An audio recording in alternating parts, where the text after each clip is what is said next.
Good morning, fellow instructors.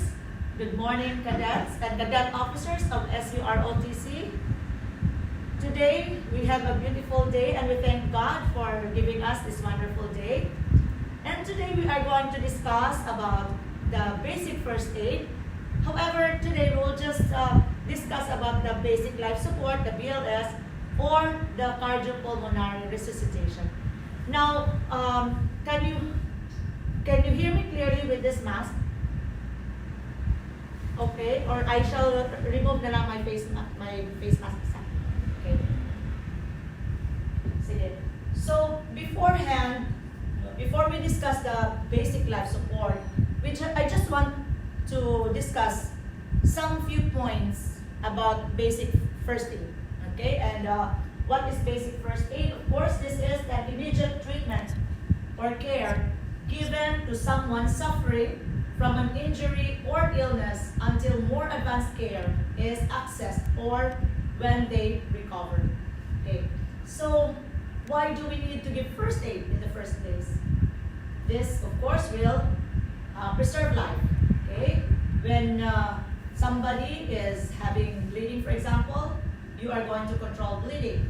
So you will prevent the person from getting worse, or you prevent that person from dying due to blood loss. Of course, when there is shock, you have to also treat or manage the symptoms of shock. Okay, and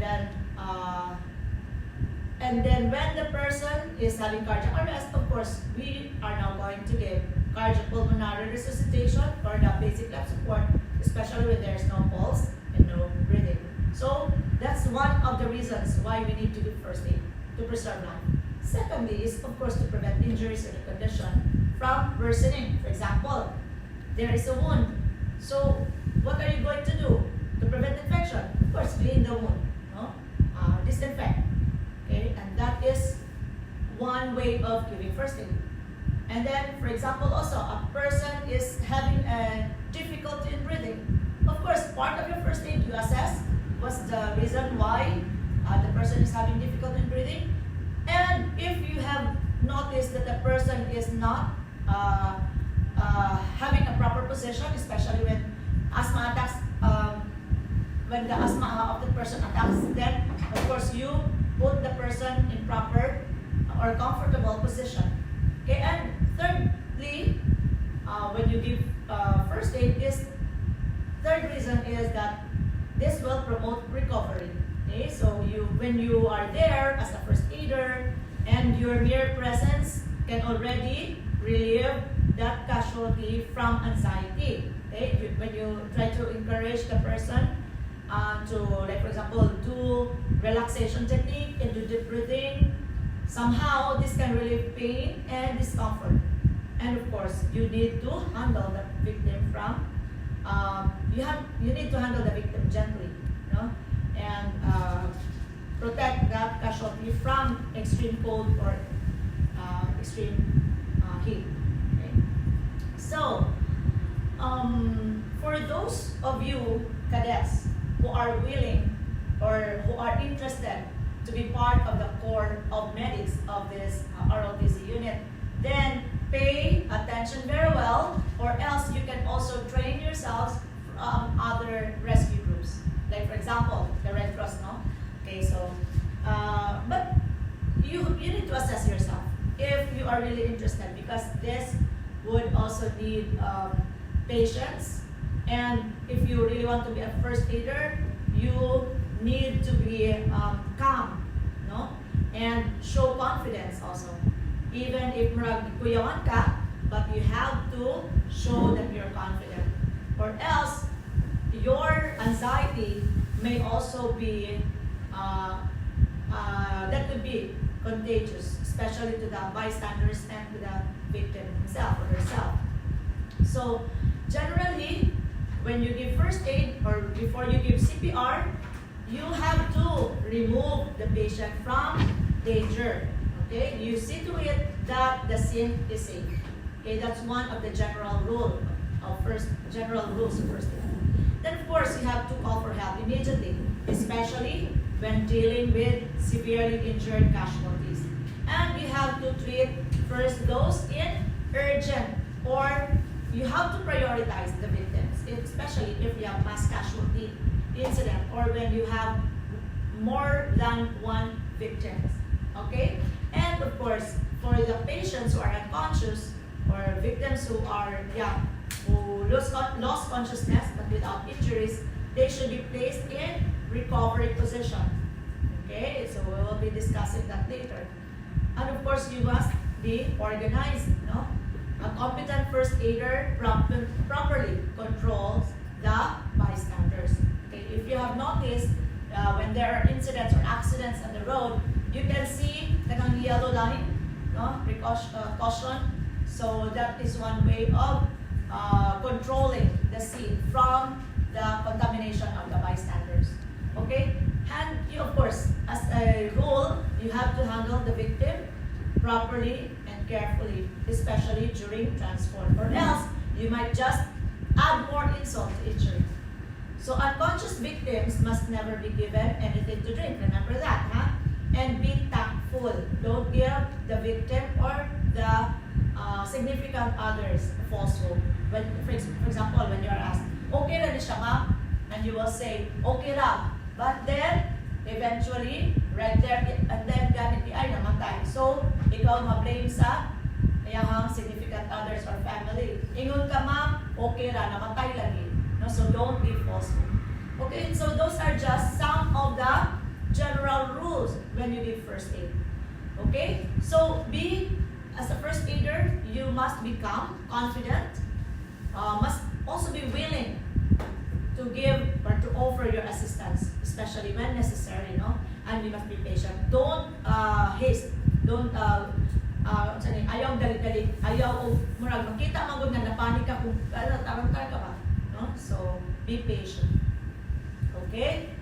So before you can give first aid also, you must have proper, or at least you must have the knowledge, no? And the skills. That's why today we are going to discuss one of the most important skill that you need to know in order for you to give your assistance whenever there is somebody who drops dead or when somebody has cardiac arrest, especially. Okay, and before that, I just want to remind you that in this time of pandemic, we have COVID-19 and we don't know who among the people around us have this virus. So you need to protect yourself. Okay, remember this. Okay, how can you help if you yourself needs help? Okay, so you have to be first and foremost, you make yourself healthy. Okay, you know that how to make yourself healthy. Eat balanced and nutritious diet. Okay, what else? You have to have enough rest, at least 8 hours of rest a day, sleep. Okay, drink plenty of water, fluids, no, not the other beverages, but water, no, clear liquids, especially soup, water, and of course, you also have to boost your immune system. And how is that? You can take vitamin supplements if you think you lack, but if you can get this from your diet, it would be better. Okay, you can get the nutrients from your diet, from the food that you are going to eat. Okay, and of course, you have to have regular exercise every day. If not every day, then every other day. At least it would be regular exercise. And what else? If you have nothing to do outside, stay at home. Okay? And of course, you always have to wear your mask. Okay? Your surgical or disposable mask. When you say disposable mask, it's just used once. Only once a day. Okay? And when it's wet, you don't need to wait at the end of the day before you change your mask. When the mask is wet, then you have to change it. Or else the filtration capacity of the mask is not anymore effective. Okay? And of course, you will wear your face shield. You know this, diba? This will give another barrier. Okay.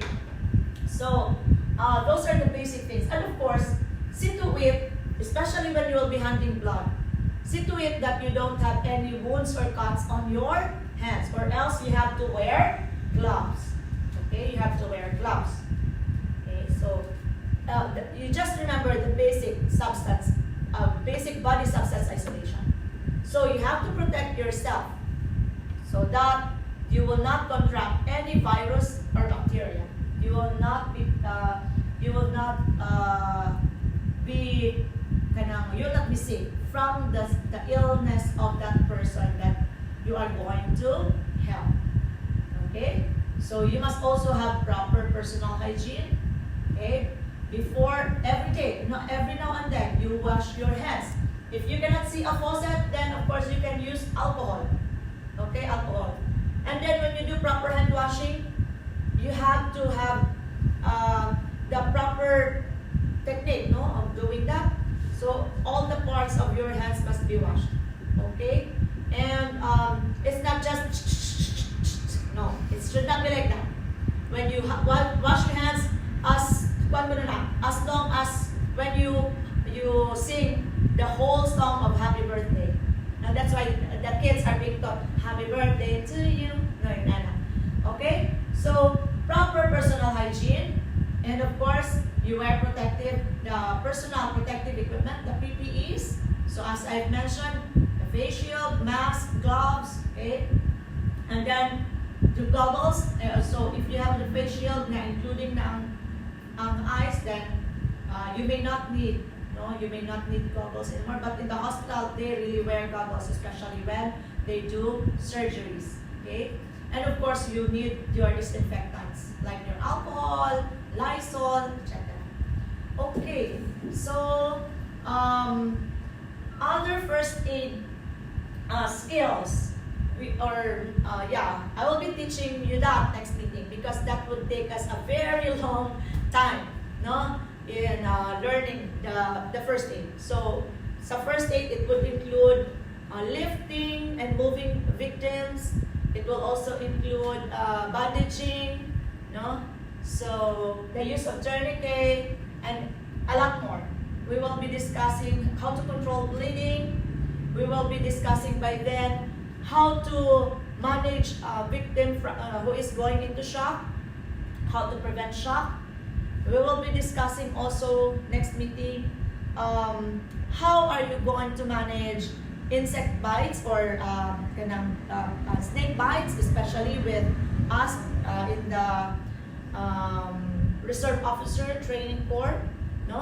We are going to discuss this because we might be, one day, we don't know, we might be mobilized in the events that military personnel needs our help. Okay, so at least we know this.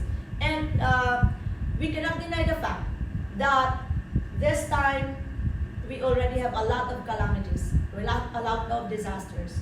And the basic knowledge that you will have in first aid might help you a lot. Okay? And with the lifestyle that we have now, we can also have a lot of lifestyle diseases, which can lead to fatalities. And that is why today we will be discussing the most important skill, and that is on first aid. Okay, so anyway, you also need to have, I think during your senior high, you were required to have first aid kit at home. Do you have? So I hope you have your first aid kit at home because this is basic. It's not just para siya kinahanglan kag bugas inyong balay, dapat na po kay first aid kit. Okay, basic lang. But for those who want to join us in the medical corps or in the corps of medics, then you must have the first aid kit, which contains the basic materials. Like for example lang, you must have your disinfectant, your alcohol, you must have your gloves, you must have your bandages, gauze, mga square, mga gauze, sponges. You must have your scissors, bandage scissors, tongue depressor, pen light, you must have your what you call this one? Triangular bandage, or you may have your elastic bandage. Then you may have your betadine, swabs, Okay, so those are just basic. We will be discussing a lot more of that next meeting. Okay, now going back to our task this morning, we will now be starting with our BLS. So what again is the BLS? That's basic life support. Okay, so before we do that, always remember that you must keep yourself safe before you can save other people. That's why when you see a person drop dead, don't right away go there, I'll try to help now. No, always remember, why did that person drop dead? Okay, check first the environment. Survey the scene. Is the scene safe for you? Okay, once you have recognized that an emergency has occurred and you decide to act, you must make sure that the scene of the emergency is safe for you, safe for the victim or the victims, and safe for any bystanders. So, what are these elements of surveying the scene? Scene safety. Okay? Mechanism of injury. What happened? Or nature of the illness. What happened to him? Is it natural illness? Na siya'y sakit tigid sa heart? Or is it because nakuryentehan siya? Or nag-drop dead siya because ang iyang vehicle baling aso? No, then naaday ito, nakalanghap day siya o mga noxious gases. Okay, determine the mechanism of injury or the nature of illness. And determine the number of patients for additional resources. Okay, I say, don't play hero, but you can still be a hero in a proper way. Okay, so when you see a person drop dead, check the scene for safety, and then, okay, when you determine that the person is unconscious, especially no breathing, no pulse, then call for help. Why? When you start to do CPR, it is very kapoy. It can cause you fatigue. So you need assistance from other people, especially from the medical practitioners or from those who are really trained, like the EMS, Emergency Medical Services. Okay? So call for help. Call for an ambulance. Okay? And of course, if you have seen that the scene is not safe, like for example, there is the tagas, no? The vehicle is, the gasoline of the vehicle is nagtulo, then of course you have to turn off the engine or else it might explode anytime. Okay, if there's chemical hazard, then of course you might wear, like for example, your PPEs or your mask, and all you need to do gloves. Okay. When there is fire, of course you have to remove the victim from the fire. You have to evacuate, or else appear ka diha kasunog. No? If unstable ang ground, then go to a more stable ground before you give your CPR.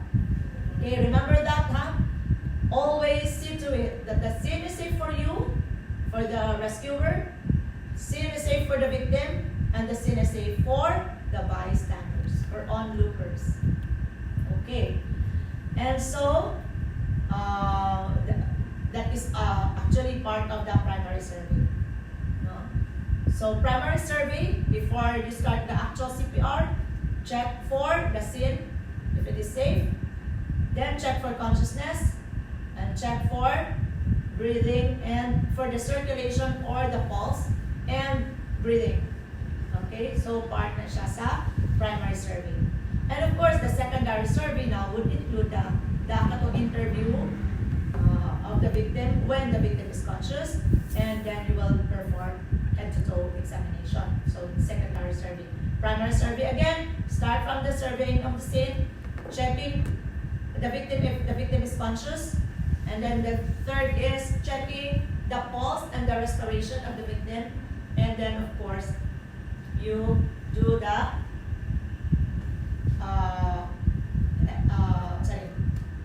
you check the carotid pulse for the adult, for the child you check the brain calculus. Okay. Now let's move on to the real thing, and that is on the cardiopulmonary resuscitation or the CPR. So what are the causes of CPR? What are the causes of heart attack or cardiac arrest? CPR when the person has cardiac arrest, of course, no? But for the kids, usually for the children, for the infants especially, it's not the cardiac in origin, but it is usually respiratory in origin for the kids. But for adults or for us at our age, there are a lot of causes of the respiratory or cardiac arrest. And these are, first, we have electrical causes, like for example, nakuryentihan. With a high voltage electrocution, the person can succumb into cardiac arrest. Remember, kung saan man ang gagawa sa kanang wire, for example, di ba kuryente? And our hearts have ions and anions. And actually, our heart has electrical activities. And with the high voltage coming into the heart, then it will disrupt the cardiac rhythm, and it will go into a kanang arrhythmia. No, wala mag-quiver na ng heart. And so this can lead into cardiac arrest, electrical causes. Then drowning is also one of the most common causes of cardiac arrest. When the person ingested a lot of water, no, so this can go. The victim can have chest congestion, and eventually can lead magliso na po siya ginhawa, no? So this can lead to cardiac arrest. And of course, heart attack. Why heart attack? Actually, heart attack and cardiac arrest may be synonymous. However, when we say heart attack, this could be because of the failure of the heart, or there is mechanical failure of the heart to beat well, or when there are other heart problems, cardiac problems. Like for example, when there is a blockage, no, of arteries, no, mga ugat sa heart. When there is a blockage there, then that will cause necrosis of a portion of the heart, and that necrosis or that damage in the portion of the heart can lead into cardiac arrest. And drugs. Why drugs? I'm not really talking, or you may say, shabu? No. Sometimes it's not really it's not just shabu that can cause cardiac arrest, but there are also medications, or we call them in the medical terms, drugs, manggod. Generally, drugs, these are medications, mga kambal. No, there are medications which have side effects. No, like for example, nga mutaas imong blood pressure, or maka-cause of palpitation, and ana. So if the victim has other problems and these are not being divulged, or these are not being told to the physician properly, then the physician will give medication which may, no, cause kanang heart problem, or may have side effects nga kanang inana, which can lead to, okay? And toxic or noxious gases can also lead to cardiac arrest. Like for example, carbon monoxide, it is poisonous, diba? And so this can lead to cardiac arrest. There are, I think you have heard some stories when vehicles are parked in the basement, and the vehicle is closed, and the victim fell asleep, and so the victim died. And that is because closed kaayo ang yung vehicle, plus napadid sa basement, walay ventilation, and so ang the vehicle, ang iyaha pagong, diba, ang victim mo, secret man po siya ang carbon dioxide. So eventually, this can lead into suffocation, no? Suffocation. And then, like for example, too much sulfur. If you have heard a story katong nag-atake dito sa sulfur vent, no, dito sa taas sa Talinis, katong na portion nga daghang sulfur na. So actually that is also very dangerous, no, when you go to volcanic areas, no, a volcano, no. That's why some volcanoes are being restricted. Some people are being restricted to go to the volcanoes, no. So it's not open for tourists, no, because of that noxious gases. And of course, trauma. Trauma can also lead to cardiac arrest, and as well as allergic reactions. No, with allergic reactions, this will lead to shock also. No, you call that too much of allergens. No, okay. So we have the chain of survival for CPR, for cardiopulmonary arrest, cardiopulmonary arrest. Okay, so first link must be early access. In order for the person to survive, this is the chain of survival actually, before, if you want the victim to survive, then there must be early access to CPR or immediate access to care. No? So you, as the one who witnessed the cardiac arrest, you must right away call 911. Or you must know your emergency or your hotlines, your hospital hotlines. Okay?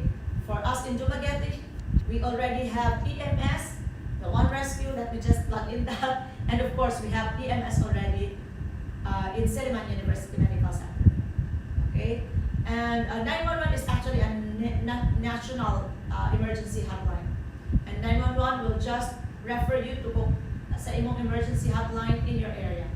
Okay? So that's the first link, early access. Second link is early CPR or first aid.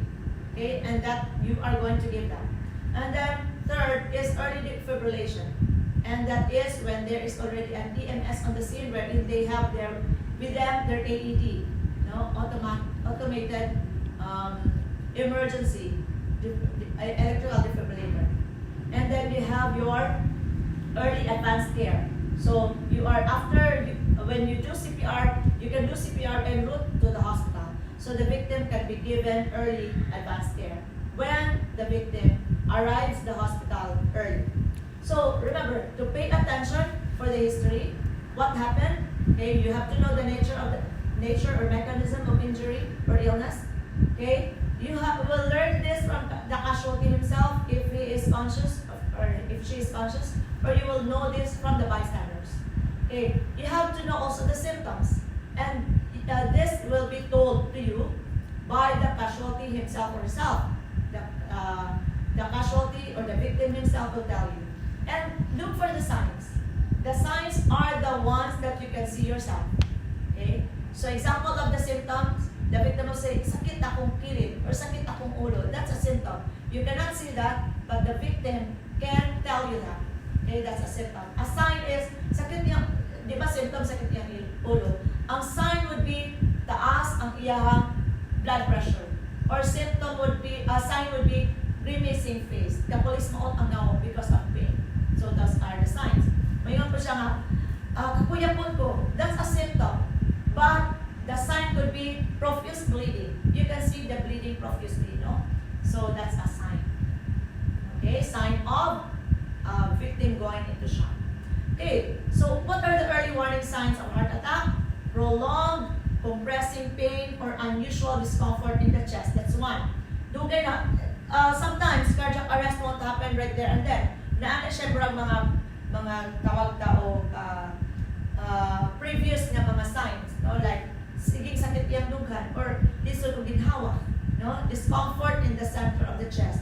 And that discomfort or that pain is like an elephant is on top of the chest. It's very compressive. Huot ang dughan. And it may radiate to the neck, to the shoulder, to the arm, okay, and sometimes jaw. Usually sa left side. Okay, ang pain sa center of the chest usually or may radiate to the neck, to the jaw, to the shoulders, to the upper arm. And usahay po nung rakag kasukaon, nauseated, nung rakag lain rakag ang feeling nimo is wa ka nalinisan, no? Murag indigestion ka. Okay? So that's one of the feelings na as being told by the victims, no? Katong ni survive of cardiac arrest. And also, no, this will be accompanied by sweating, nausea, vomiting, and shortness of breath. Listed to be common. Okay, so what are the early warning signs also of respiratory failure? So kato kaganiha sa chest, no? A cardiac failure. How about for respiratory failure? When the victim clutches the neck, that's actually the universal distress signal. Okay, when the victim shows like that, that means di siya kaginhawa. Okay? And then when the victim is unable to speak or unable to breathe or unable to cough. And the victim now shows bluish discoloration of the nail beds and the lips. Okay, or nangluspat siya. Or another case would be pula po siya kayo kay di siya kaginhawa, no? Iyang gipugos iyang kagalingon nga makaginhawa. So early warning signs of respiratory failure. So being trained to do CPR, you can save a person's life, especially when that person is your loved one, or your neighbor, or your coworker, or your classmate. Okay? So being able to know or being trained to do CPR can save a person's life. And effective CPR done immediately after cardiac arrest can double a victim's chance of survival. Okay? So how does CPR work? All living cells of our body need a steady support of oxygen to keep us alive. So like for example, our brain needs oxygen, our heart, our lungs, these are vital organs. And when we give cardiopulmonary resuscitation, it means we give support not to the heart. We help the heart in compressing so that it can pump blood all over the body, especially to the vital organs. Okay, and when we give a ventilation or when we give mouth-to-mouth resuscitation, then we can also help the lungs to have oxygen so that it can supply oxygen to the heart and supply blood and oxygen all over the body, especially to the vital organs. So when will you do CPR? When are you going to give CPR? As soon as possible when you witness the person drops dead. Okay, because brain cells begin to die after 4 to 6 minutes without oxygen. Okay, so reaction time, okay, it must be right there and then. After you have assessed that there's no pulse, no breathing, and you already have activated PMS, start right away the CPR. Okay, recovery of the victim would be high if you have given the victim immediate CPR. Okay, so let's now go into the technique or the steps in CPR. Okay, if you witness a cardiac arrest or when the person drops dead or when the person lost consciousness, again, what are you going to do? Das magpakadayon? No. No, ayaw das magdayon. But of course, check for scene safety. Okay, pag ito yung una, di ba? So, like for example, kadagan ka sa ball field. Okay? And then sa imong kadungan is tumba, hagsa. Di mo kadagan anak, no? Kadamot pa nimo kadjot. And then you now assess that the scene is safe. No, you have to ask somebody to ward off the strangers or the bystanders and onlookers so that when nanda makadungog mo anak, no? Bahangini, no? Atrasi. Okay? So you have to control the crowd because sometimes the voices of the crowd can add more anxiety to the victim. Okay? So, check the area for safety, survey the scene if the scene is safe to do CPR, and also get an idea of what happened. No? You have to know the mechanism of injury or the nature of illness. And then check for responsiveness. So how are you going to do that? Hey, are you okay? Hey, are you okay? Hey, are you okay? Okay, let me put this here, no? So it would be easy for us to do CPR later. Okay? So, check for unresponsiveness. Tap gently or shake the victim. Okay? Hey, are you okay? Or sa Binisaya pa, in our own dialect, manong, okay na manong, manang.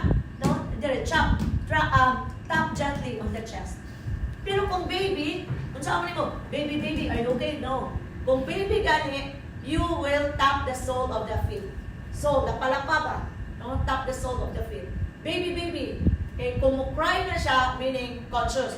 Pero hindi na mo-cry na, nag-blue na ng dinhi, and the nail beds are bluish, then, we usually give 2 rescue breaths. No? Kaya origin usually sa infants, dili man siya, pag tanong mo nga wala siya gaginhawa, we usually give 2 rescue breaths sa infant, kaya usually di man siya cardiac ang origin, but respiratory ang origin. Like for example, nasulipan, no? Choking, so we give 2 rescue breaths, and then if ma-assess nato nga walay puso, then we can now start CPR diode. Immediate CPR diode. Of course, after you also have activated your EMS or you have called for an ambulance. Okay? Kaya na siya. SOP din na siya. Okay? So, hey, are you okay? Hey, are you okay? Check for that, for the victim's consciousness. Quick check of the pulse, no? So, pagkata. Safe already, no? Hey, are you okay? Hey, are you okay? No response. Victim is unconscious. Can somebody call for help? Or can you please call 911? If you're alone, then you will now use your cell phone to call 911. Or you must know your emergency numbers, your hotline, hospital hotline numbers. Okay? So at least the ER numbers or the ambulance, you have to know that. You store that in your cell phone. Like for me, I always have my emergency numbers on my phone. Lusaya na ba ka na matarang-tart na, no? Di na limot na ta. So always have your phone. I know na ang phone at this karong panahon na is already a part of us, no? So brag di ka kalaka o kuha kay cellphone. So I know you have your cell phone always with you. Okay, so call for help, activate na ka sa EMS, and then what are you going to do next? Okay? If there is an AED in the building, ask somebody to get that AED. Okay? Automated external defibrillator. Okay? Ask the one person around to get an AED. If there's no AED, then at least you have activated the EMS. Okay? So when the person drops dead, what will you do? Ascertain for safety of the scene. When the scene is safe, then go near to the victim and assess for consciousness. Hey, are you okay? Hey, are you okay? Unresponsive, unconscious. I will now call 911. Okay? Or I will ask somebody to call for help. Call for an ambulance. Okay? After that, I will now check. Okay. Dili ang victim imong girugon ha. You will be the one to adjust. Okay? So, see to it that the victim's shoulder is nasa imong middle. Okay? Your midline of the body, the middle of your body is perpendicular or straight with the shoulders of the victim. So, it will be easy for you to give rescue breathing and to give your compression. Okay? So, after you have activated the EMS, you now do the quick head tilt chin lift. At the same time, you check the pulse in the carotid. So, where is the carotid pulse? So, check for the middle of your kanang throat mo, and then from there, slide your hand. Okay, use the finger pads. As much as possible, the 3 finger pads here. Kaya kung kana mas gamay ang imong coverage. Whereas if you use all the finger pads, mas bigger ang imong coverage sa area. But don't do it this way. Okay? Feel the carotid pulse nearer you, not away from you. Because if other onlookers will look, other bystanders will see you doing that, it's as if you are choking the victim. It's as if marag imong gilook ba. So, it should be near, your finger pads must be nearer you. Okay, check the carotid pulse for not more than 10 seconds. Okay, at the same time, you lower your cheek on top, above the victim's mouth and nose, so you can feel for the signs of life. You feel for the air that is coming out of the victim's nose and mouth. And at the same time, you look at the chest, so you can see if the chest is doing rise and fall. If the chest is moving. If you cannot see the chest moving, and if you cannot feel for the air, and if you cannot feel for the pulse, then the victim needs your compression, immediate cardiopulmonary resuscitation. Okay? So, again ha. First and foremost, you have witnessed the victim drops dead. So what you will do is ascertain for scene safety. Second is check for consciousness. Hey, are you okay? Hey, are you okay? Victim is unconscious, no unresponsive. Call for help. Activate EMS. and then do your assessment of the pulse.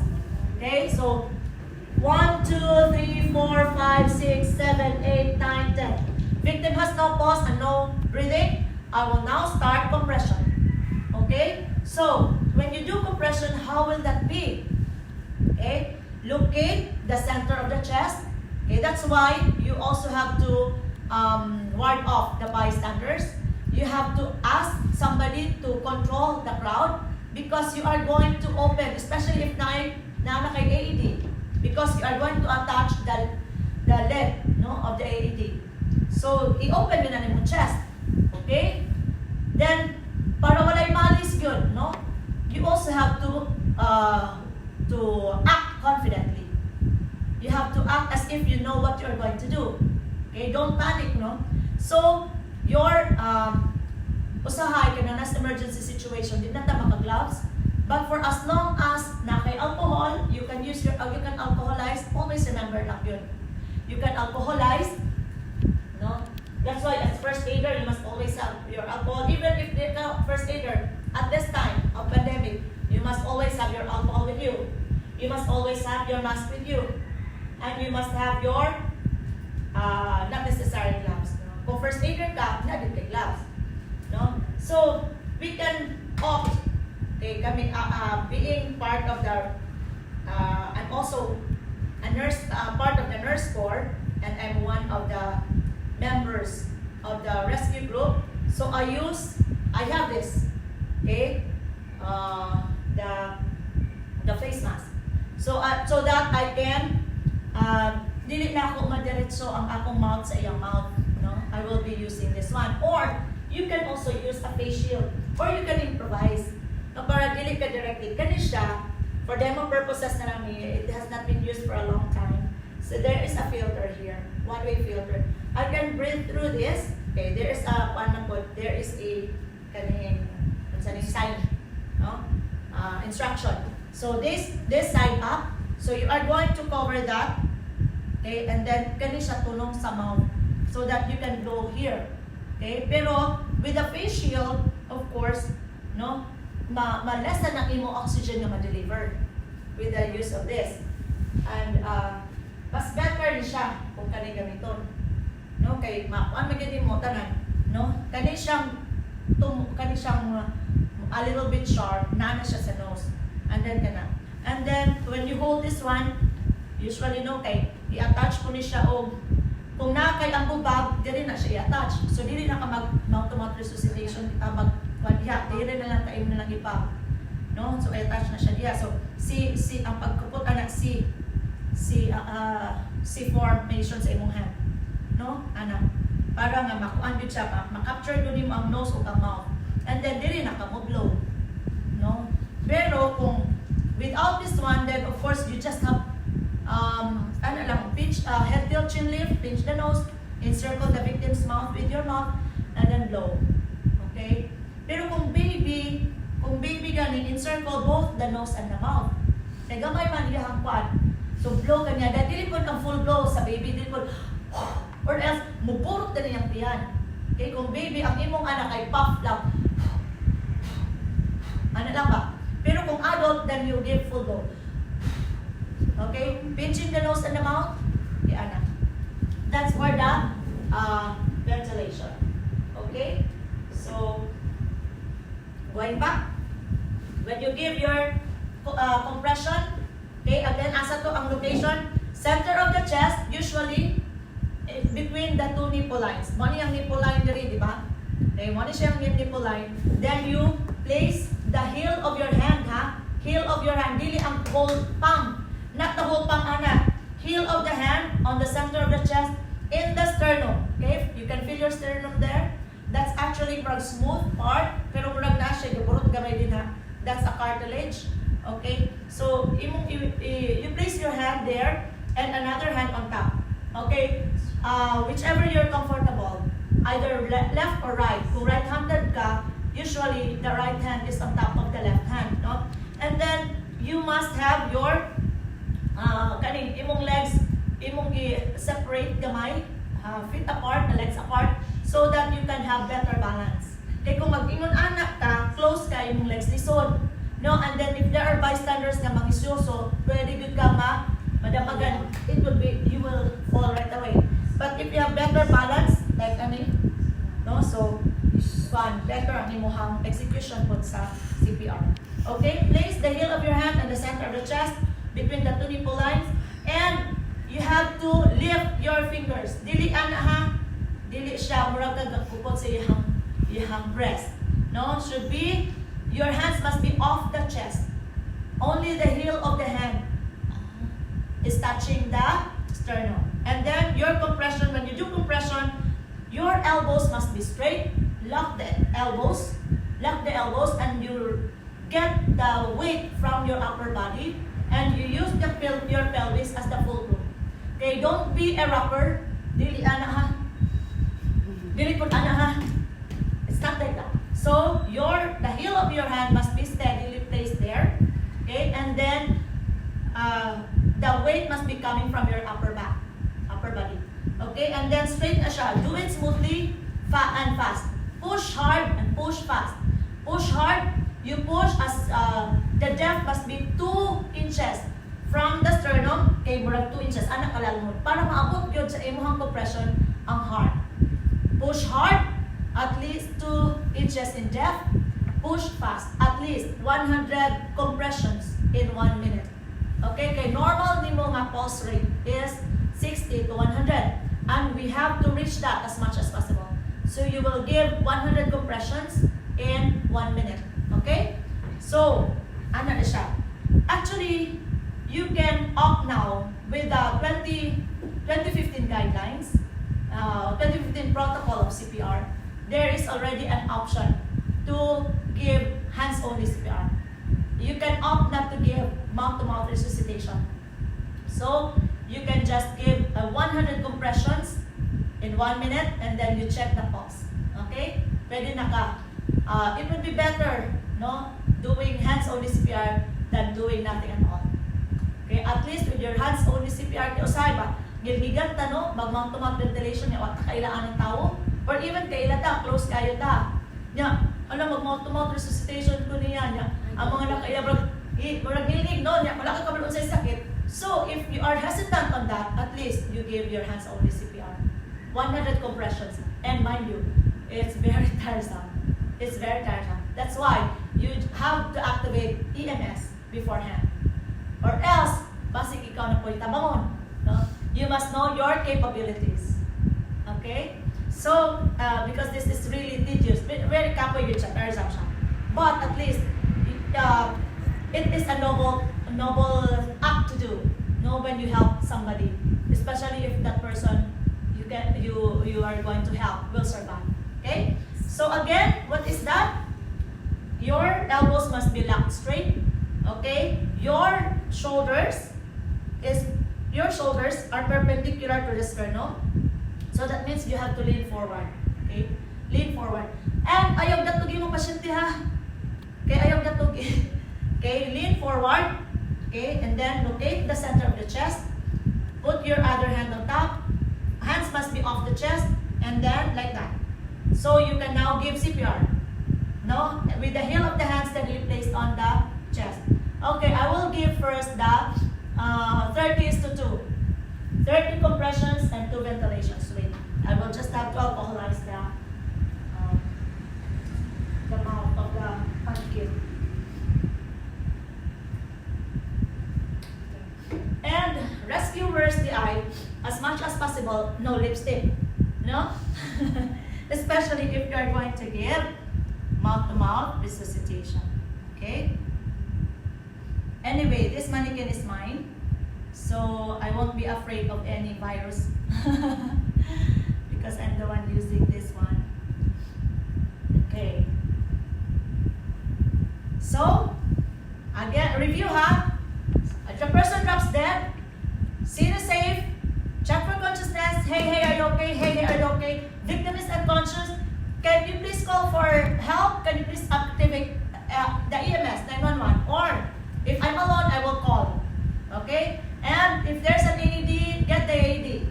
Okay? And then I will now do the head tilt chin lift as I check the pulse and the breathing at the same time. 1, 2, 2, 3, 4, 5, 6, 7, 8, 9, 10. No pulse, no breathing. I will start CPR. 1, 2, 3, 4, 5, 6, 7, 8, 9, 10, 11, 12, 13, 14, 15, 16, 17, 18, 19, 20, 21, 22, 23, 24, 25, 26, 27, 28, 29, 1. So that's the first cycle of compression. And then head tilt, chin lift, pinch the nose. I will encircle the victim's mouth with my mouth, and then I will give 2 blows.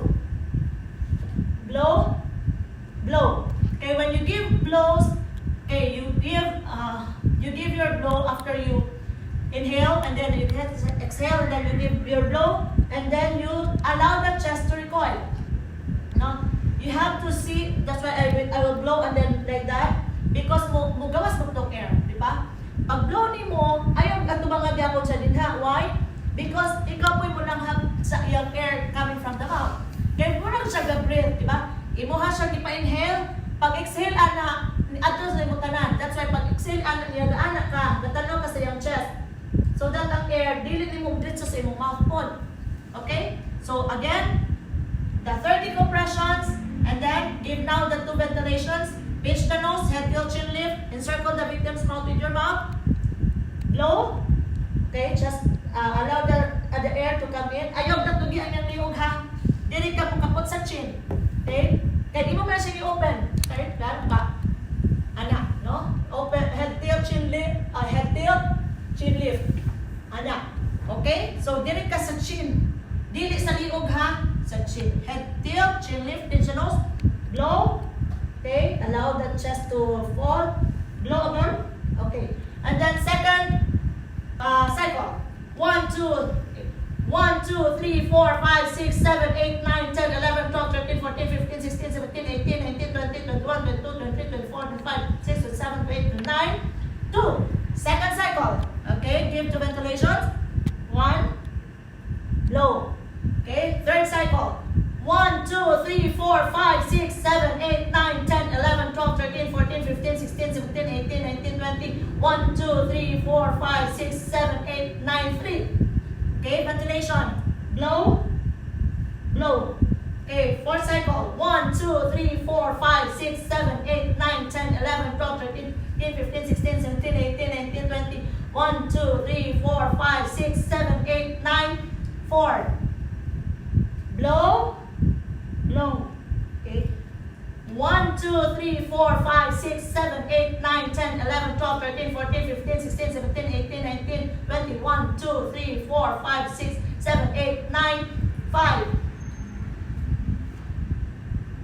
Okay, that's the 5 cycles of the 30 is to 2. 30 compressions to 2 ventilations times 5 cycles, that would be equivalent to 2 minutes. So after that 2 minutes or after that 5 cycles, I will check again for the victim's circulation and respiration through the carotid pulse and the head tilt chin lift as I do that. 1, 2, 3, 4, 5, 6, 7, 8, 9, 10. Still no pulse and no breathing. I will again give the 30 is to 2, 30 compressions to 2 ventilations times 5 cycles. Okay, that's another 2. Until the victim regains consciousness or until help arrives. Kung kapoy kayo, then of course, you might stop. No? Because over fatigue might also lead you to cardiac arrest. Okay, basig ikaw na po'y tabangon. Okay? So that's why, at least when somebody comes in, kabalo po mo CPR, he can assist you. Now, again, as I've said kaniniha, you may opt to give hands-only CPR. So what is that? So after you ascertain person safety, check for consciousness, hey, are you okay? If victim is unconscious, call for help, activate EMS, and then check for, again, you check for the carotid and the carotid pulse and the respiration, 1, 2, 3, 4, 5, 6, 7, 8, 9, 10. No pulse and no respiration. Give now your hands-only CPR without ventilation. So count 1, 2, 3, 4, 5, 6, 7, up to 100. Okay? And after that, check for again for your pulse and respiration. Okay, until help arrives or when victim regains consciousness. Okay, so that's basically the CPR. Okay, so remember when the victim is when you are giving CPR, sometimes makadungog ka crack, no? don't stop CPR because normal ra gyud na siya murag na kay ma-feel na crack. Why? Because there's a cartilage there. Unless you have broken the bones. No, the ribs. That's one of the complications of CPR. Broken ribs. No, but sige na lamang nang broken ang iyong ribs. Basta mo survive lang siya. That's why you do proper hand placement. So your hand is like this, ang forma. No, ang heel, only the heel of the hand is touching the sternum. So kung i-ana, tendency is magbupok yun ang iyong ribs. So you have to properly place your hand in the middle of the chest, okay, with the heel of the hand there. Okay, so the fingers are off the chest. Okay, so dili po come abuse of kanang sa tuwa na chancing. No, kaya man imong giana ang imong hand. Okay, so ana siya. Okay, so you are going to prevent yourself from breaking the victim's ribs if you do proper hand placement. So kung mo-crack siya nga no proper position ng iyong hand, don't worry, cartilage siya na siya na ni move. Kay laliman ba kag imong gi-compress og 2 inches ang depth. For the child, okay, only 1.5 to 2 inches ang depth. Okay, and for the child 12 years old and below, or 12 months old, 1 year old kapin hangtod 12 years old, you will just use 1 hand. For the adult, you can use 2 hands, di ba? For the child, 1 hand. For the baby, you use only 2 fingers. Okay, of course, again, you have to place the baby on top of the table or on top of the hard surface. Kung sa bed gali siya, you will place kana ba murag kuan siguro. Kung sa hospital na siya, cardiac port ang ibutang. Pero kung naka sa balay, at least you use a board or kung tingali ka ng Tupperware ba, basta kay ma-flatten ng surface sa bed. Kay kung sa naka sa bed, ana-ana po, no? Up and down na po siya. So, dili proper, dili effective ang imong nahatag CPR. So, that's why you have to lower the victim on a firm, flat surface. Firm, flat surface. Okay? So, sa baby again, only 2 fingers ka imong i-compress. Kaya gamay na bitong tao ng baby, no? So, ana siya. Okay? Now, by the way, so cardiac CPR mo ginatong gisgutan, no? I will just teach you kung mag-ana nila itong victim, no, clutching of the neck, no, mag-clutching sa neck siya. That means there is respiratory failure siya, especially if pautanong siya, natukan ka, ana na siya. Makaubo ka, if makaubo siya or maka-story siya, encourage the victim to cough out. O iubo. Pero dili na ganun siya makaubo, then you just do your Heimlich maneuver. Can I ask one of my colleagues here at training staff to be my akong sample lang. Okay? Sige. So again, kung mag-clutching siya sa neck, dili na siya kaubo, no? Sige, ana. So, can you cough? Okay, so I will now position myself at the back of the victim, mas asok na siya nako, no? So again, your proper body mechanics, no? Your feet must be apart from each other so you can have balance. Okay, and then your knees must be at the back of the victim's knees, one of her knees, so you can give support in kaso matumba na siya kare. And then ang imuhang little finger here, makita nimo, ma-feel nimo ang iyahang kanang sa bakos niya, na most probably na ako na diha ang iyahang umbilicus, ang iyang navel, or iyang pusod. No, diha nimo i-place, so sa middle sa iyahang abdomen. Okay, and then more or less mga imo pong ascertain asa iyang kuto-kuto, so naadapit diri ang kuto-kuto. And so you make a fist there in the middle, in between the navel and the xiphoid process, or kanang kuto-kuto, xiphoid process na siya, navel or umbilicus is imong pusod. In the middle of that, you are going to place here, no, in the middle, your kanang imong hand na di-face nimo, and then another hand on top. Okay, and then you will now do your Heimlich maneuver. Anong Heimlich maneuver? Because this technique is being discovered by Mr. Heimlich, Dr. Heimlich. So you are going to imong scooping motion ba? Dili na ako tinuod kay makasukan niya siya tinuod, no? So siya, murag kabantay mo anang knife boil na aganin kanang when there is kanang matagtikit, di ba? Murag anaon na siya ang technique, ilang butangan og kanang cup para murag malagpot na kinaraan. So kaning sa ato murag pare-pareha sa ang iyang theory, no? Iyang technique. So, na. So, imo siya i-push or na, kanang pull up. So, para mulagpot ang iyahang naka-choke niya. Okay. So, and then, pag-ano mo siya, until when the victim, kung ano siya, unconscious siya, then you can lower the victim. Okay, lower down the victim. Okay, imo siya pay down. Thank you. Okay. Kasi yan lang sa iya, kaya mag-demonstrate po sa ano later. Okay. So, imo na siyang i-lower. Okay. Pag lower down imo sa victim, you can now have your CPR or chest compression. Chest compression, CPR na kay wala naman siya wala na siya. But with the chest compression or the katong imo CPR, hands only CPR na siya. Eventually, mulagpot na po ito ang iyahang naka-suffocate niya, ang katong na substance din, no? Foreign body, no? F-bound, foreign body, okay, na naa sa iyahang throat. So, when you do chest compression, what if dako siya tiyan, buntis, or obese, no? So, you cannot do Heimlich, di ba? Then, you will do your chest compression. With this, pwede po siya, mag-struggle, magod ka sa victim, pero careful lang ka sa iba ka lang, especially laki or bayi, no? Kung imo siyang struggle, okay, ano siya sa before, dili ka mag-anak, no?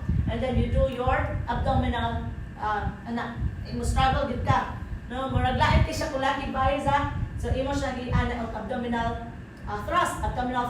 Pero kung buntis na siya, or kanang nakugtiyan, you cannot do that. So you do your chest thrust, okay? Or your CPR na lang din. So, okay, nami anak victim before na ingon na doon ng doktor na wala na, patay na gano'n siya. But the other doctor sa ER, din siya, buhay pala gina. Sige na siya, continue na siya CPR sa ER. Kung nalagpot ang naasa iyang tutunlan, eventually nakaginawa na din siya. Okay, so, granting, nakaginawa ng victim, no? Na siya, balik na iyang puso, nanapot siya breathing. Then we do now the recovery position. How is recovery position? Kanang hand nearer you, place here, dire, and then kani siya, dinakla na siya. And then kani ihang leg, which is further from you, away from you, and then support. Okay? The victim will be facing you. No? So kani ang iyang hand, mo gi-fold diha, so diha maghigda siya sa iyang hand. Okay? And then move the victim as one like this. So, the victim is facing you, so you can assess sa iyahang face, no? Kung wala ba na. Every 2 minutes, dinhawa naman siya, na siya puso. Every 2 minutes, you still assess the pulse and the respiration of the victim. So, this recovery position is maintained until the help arrives or an ambulance arrives, because dadun niya kami siya sa hospital for proper management yun, proper care, no? Tanawon yun kung sa ito yung mga cause, na kung sa yun siya, and proper other care will be given to the victim. Okay, so ano yung recovery position? Pwede na ba dito no, para maklaro nila. How is that? Okay, so again, diyon sa to, ang recovery position when the victim regains consciousness, okay, the hand nearer yun, diha siya, dalhin niyo sa, ang leg out further from you must be folded, and then you move the victim like this. Okay. Okay. Until help arrives. So makita nimo, you can see the victim's face because she is facing you, no? Makita nimo, and then the whatever saliva or whatever fluids on the mouth will just drain dali sa kilid. Okay, thank you so much, Ma'am Helbolario. Okay, she's one of our training staff. Thank you so much. Okay. Yeah. So. Those steps are basically for CPR. Okay, I hope you have learned something from what I have shared to you this morning. Okay, with the hands-only CPR, asa na to? Review lang gamay, no? Okay, so kani siya. Then move na katong na ICAP. So remember, itong una, with the old guidelines of CPR, we have, kasi malibog mo no, makabasa pa diya ng mga old guidelines, we have the ABC. Yes, when we do assessment, nagya po ng ABC. Airway, breathing, circulation. Okay? Nagya po ng ABC in assessment. But with the CPR, we follow now the CAB. compression, airway, and breathing. Okay? So wala na giwala na to na tong LLF. No, look, listen, and feel. Wala na to siya. No, katong look, listen, and feel, because immediate CPR is more of a priority. Okay? So as soon as you have determined that the victim has no pulse and no pulse, no circulation, and no respiration or no breathing, then immediately start with your compression, and that is C. You right away manage circulation. Okay, give compression right away. And then after you give the 30 compressions, that's the time you do your head tilt chin lift, and then you give your mouth-to-mouth ventilation. That's for airway and respiration. Okay, again, with the latest CPR guidelines, we use the ABC. No more LLF, okay, because we do checking of the circulation and respiration very fast. 10 seconds na siya. And right away, immediately give the compression. Okay? CAD. So, I guess we're done. If you have questions, then we will attend to you in our group chat. Okay? So next meeting, we will be discussing other first aid skills, first aid learning skills. Okay? So with that, I hope you have learned something, and this will not be in vain, but you will be able to use this. Hopefully, later on, no, God forbid, but I hope this can give you the basic knowledge and skills. Okay, you can practice doing your compressions at home using a pillow. Don't do this on a live person, huh? Please now don't do it on the live person, because if that person is having also heart problems or whatever problems that that person has, na imong tinuod og CPR na basi matinud-an yun og CPR na yun. Okay? So thank you very much for listening. Good day and God